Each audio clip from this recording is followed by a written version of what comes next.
Les trois erreurs cachées du mariage, ce que personne ne vous en dit. Je reprends, les trois erreurs cachées du mariage, ce que personne ne vous dit. Le mariage est souvent perçu comme une aventure belle et passionnante. Effectivement, c'en est un. Mais il est aussi rempli de défis. Il est aussi rempli de challenges que beaucoup de gens oublient. Et beaucoup de gens tombent dans trois pièges invisibles que j'appelle les trois erreurs cachées du mariage. Et ces pièges invisibles-là finissent par saboter votre relation et rendre votre relation difficile, lourde et insatisfaisante.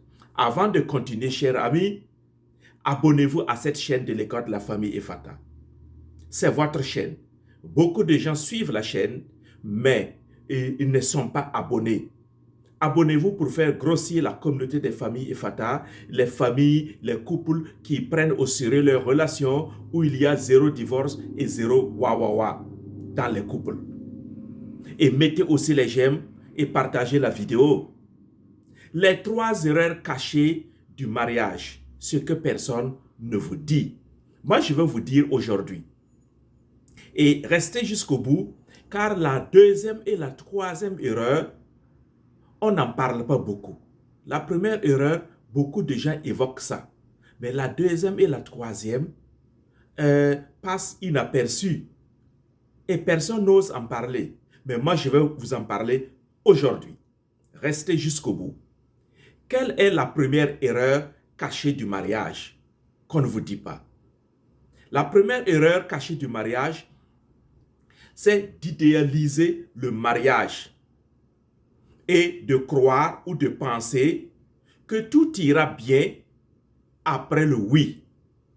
Quand nous allons nous dire oui, tout va aller bien.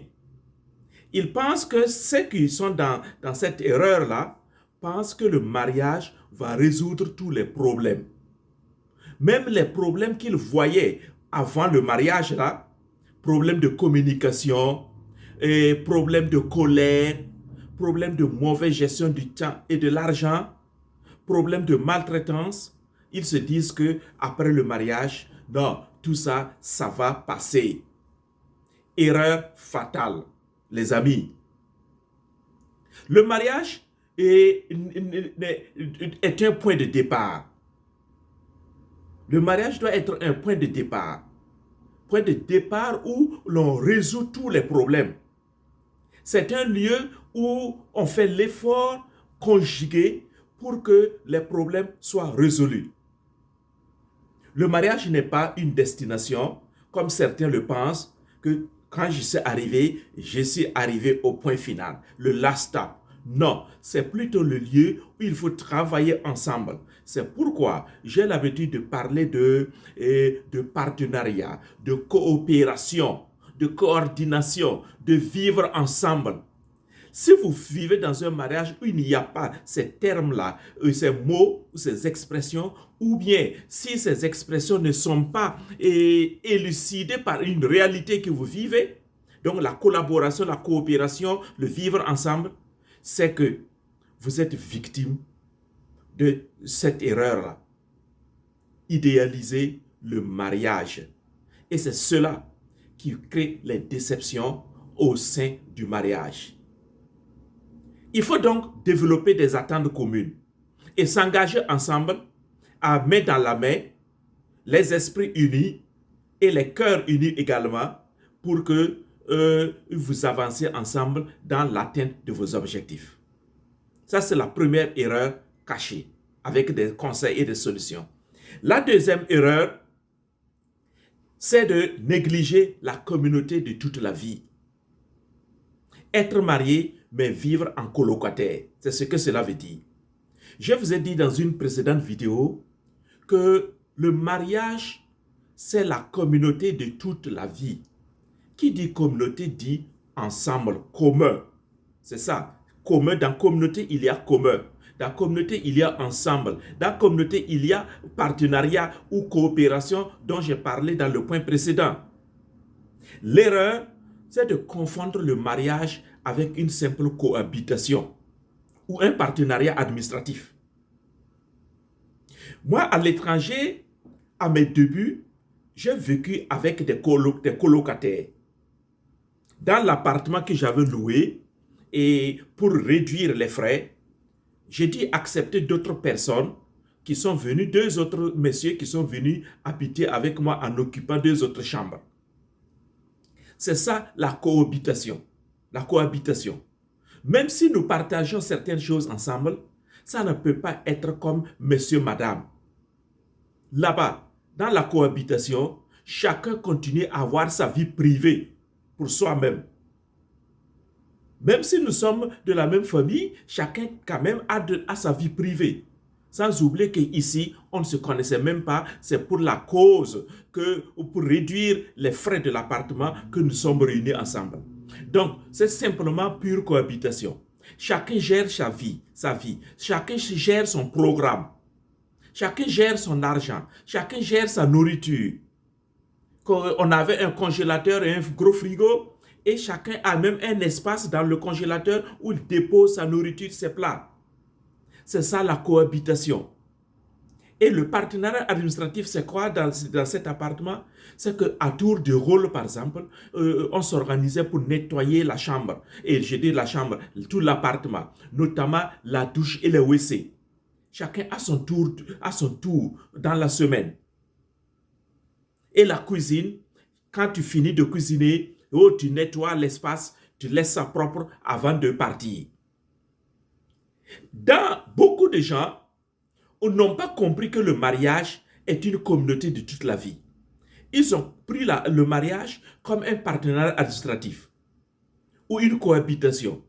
Et monsieur et madame vivent ensemble et monsieur ne connaît même pas ce que madame fait et madame ne connaît pas ce que monsieur fait. Et tout ce qui les réunit, c'est un partenariat administratif, c'est-à-dire les responsabilités. Qui fait quoi dans la maison? Par exemple, au sein des couples immigrés africains, j'ai vu, voilà, monsieur, toi, tu t'occupes de ceci dans la maison, tu t'occupes des loyers et de payer le loyer. Madame s'occupe de tout ce qui est nourriture. Et quand l'enfant est là, voilà, ils se sont répartis les différentes tâches. Et la relation, il n'y a même pas de relation. Leur vie se limite à ça. Oui, a des responsabilités. Et chacun sait ce qu'il doit faire. Et lorsque un des conjoints ne remplit pas ses responsabilités, l'autre est en mesure de lui faire des reproches. Et c'est pourquoi on voit une panoplie de reproches. Une panoplie de reproches, de palabres interminables qui s'enchaînent. Parce qu'on est là seulement focalisé sur les responsabilités.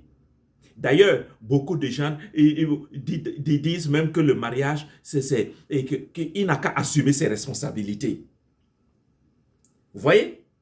Parce qu'on oublie que le mariage, c'est d'abord une relation à bâtir ensemble. Oui. Voilà, que madame n'assume pas ses responsabilités et quand monsieur parle ainsi, il voit surtout l'intimité sexuelle. Et quand madame dit que monsieur n'assume pas ses responsabilités, elle voit surtout l'apport financier et matériel que monsieur doit faire. Et donc, on va s'accuser. Alors non, ça c'est une erreur de voir le mariage comme un partenariat administratif organisé de cette manière-là, comme un simple contrat, comme on le dit. Non, le mariage, c'est une communauté de toute la vie. Les rêves de chacun, les passions de chacun, et la vision de chacun, les attentes de chacun. Tout cela est pris en compte. Et dans cette communauté de vie, pour nourrir et bâtir la relation, chacun devrait vraiment considérer la présence de l'autre comme irremplaçable. Son point de vue, le point de vue de madame est pris en compte. Le point de vue de monsieur est pris en compte. Et c'est comme cela que fonctionne une communauté. Dans une communauté aussi, et ce que chacun apporte que ce soit petit comme ça, si infime que cela, a de la valeur.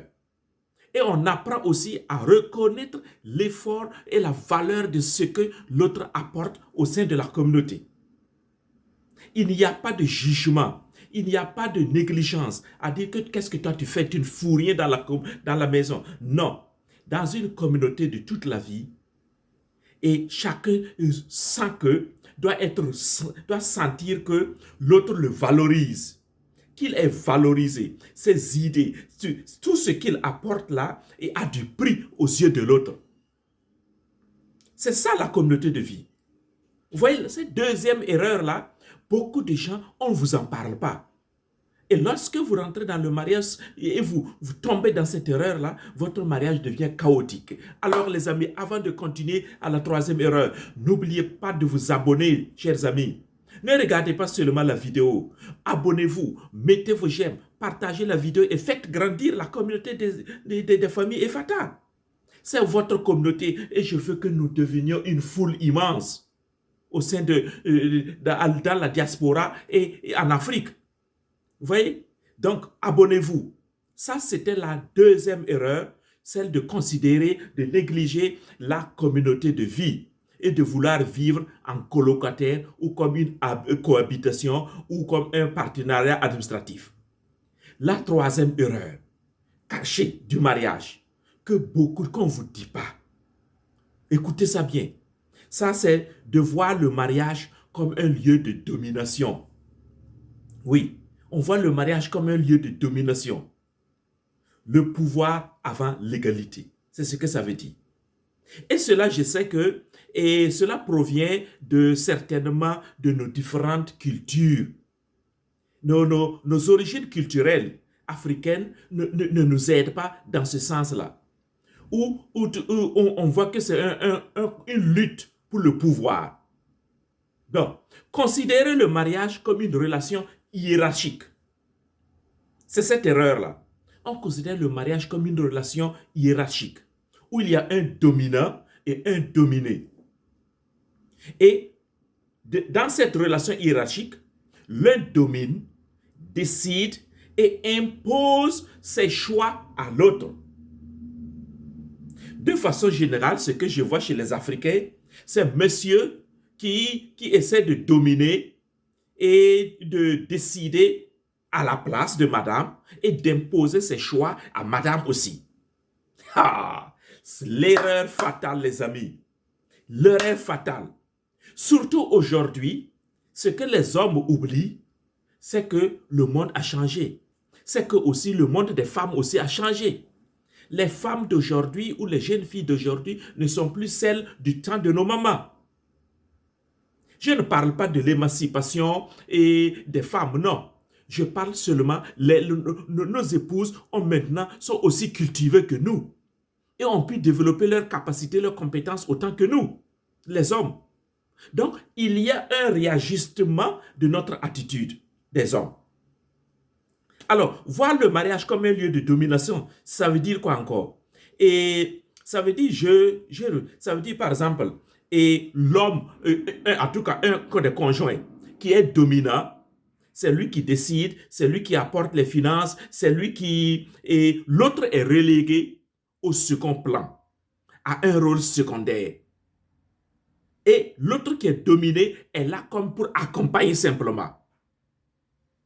Vous voyez? Et cela va créer un déséquilibre qui va étouffer la communication, qui va favoriser le ressentiment, c'est-à-dire la frustration de celui ou de celle qui est dominée. Et cela va empêcher l'épanouissement le plus attendu dans le couple. Donc, ça va être un wawawa dans le couple. Alors, le partenaire dominé, à un certain moment, il finit parce qu'il a plein pouvoir, il finit par penser qu'il doit cultiver la relation. Il pense que c'est un acquis. Et le jour quand l'autre, le dominé, va se réveiller comme un lion, c'est la catastrophe. Et le partenaire dominé, il est souvent ignoré et dévalorisé, contraint, ce qui amène à la frustration et parfois à une rupture émotionnelle. Vous voyez, chers amis, c'est grave ces trois erreurs-là. C'est grave.